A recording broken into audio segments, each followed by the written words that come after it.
பரிமாணம் இருக்குது பார்த்தீங்களா, அதெல்லாம் சொல்ல முடியாது.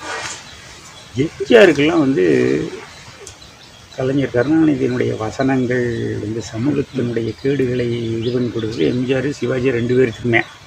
பின்னாண்ட சிவாஜியை பொறுத்த வரைக்கும் பார்த்தீங்க அப்படின்னு கேட்டிங்கன்னா, அவர் பெரிய புகழ்பெற்ற நடிகர். அரசியலில் ஒரு ஃபெயிலியர் அப்படிங்கிறது 2வது விஷயம்.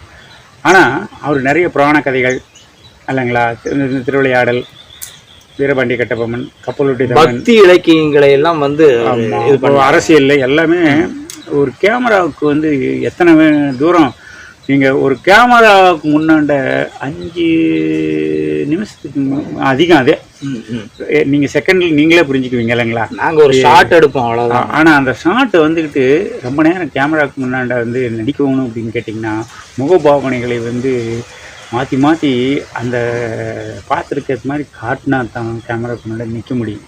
அதில் சிவாஜி தான், அப்புறம் சிவகுமார் இப்படின்னு நம்ம சொல்லலாம். இதே இவ்வளோ தூரம் பேசுகிறேன் அப்படின்னு கேட்டிங்கன்னா, எம்ஜிஆர்லாம் ரொம்ப நேரம் நிற்க மாட்டார். ரஜினி அப்படின்னா அது ஸ்டைல், அது கேமரா இல்லை.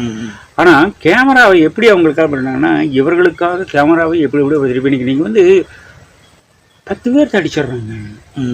எனக்கு சாத்தியமா? இங்கே தான் விஜயனுடைய சக்ஸஸ் இருக்குது. இங்கே எல்லாரும் நிறைய நடிகர்கள் இருக்காங்க. பறந்து அடிக்கிறாங்கன்னு சொல்லிச்சுன்னா, கயிறு கட்டுறதெல்லாம் கேமராவில் இல்லைங்களா, கயிறு கட்டிட்டு ரோப் ஷாட்டுன்னு சொல்லுவோம் நாங்கள் சினிமாவில். அப்போ உங்களுக்கு என்ன இருக்குது அப்படின்னு கேட்டிங்கன்னா, கேமராவும் தொழில்நுட்பமும் சேர்ந்து ஒரு நடிகர், அவங்க அப்பா இருந்தார் வந்துட்டார், அப்படியே நடிக்கிற அப்படி. அப்புறம் சமூக விஷயங்களே நிறையா வந்து விஜய் பேசி நடித்தார். வசனம், அதாவது அவருடைய வசனமெல்லாம் அது ஒரு மாதிரி இல்லைங்களா. நீங்கள் இந்த படத்தில் நான் உதாரணத்தை கூட ஒன்றும் காட்ட முடியாது. கொஞ்சம் புரட்சிகரமான பேச்சுகள் எல்லாம் இருக்கும். ஆமாம்,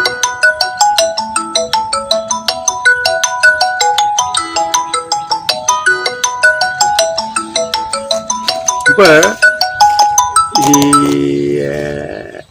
இந்த மக்கள் வந்து உண்மையிலேயே வந்து படத்தில் வந்து இருக்கக்கூடிய இந்த தொழில்நுட்பங்கள்னால் ஈர்க்கப்பட்டு தங்களுடைய அன்றாடம் அது ஒருத்தருக்கும் யாராவது ஒருத்தர் வேண்டியதாக இருக்குது.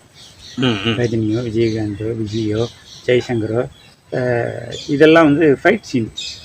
அது பெரும்பாலும் இளைஞர்களுக்கு வந்துக்கிட்டு என்ன இருக்குதுன்னு சொல்லிச்சுன்னா, தாங்களே ஒரு கதாநாயகனாக முடியாது. ஆனால் திரையில் தோன்ற கதாநாயகன் தங்கள் கதாநாயகனாக தானாக ஒரு சீட்டடி தன்னை கதாநாயகனாக நினச்சிக்கிறதுங்க.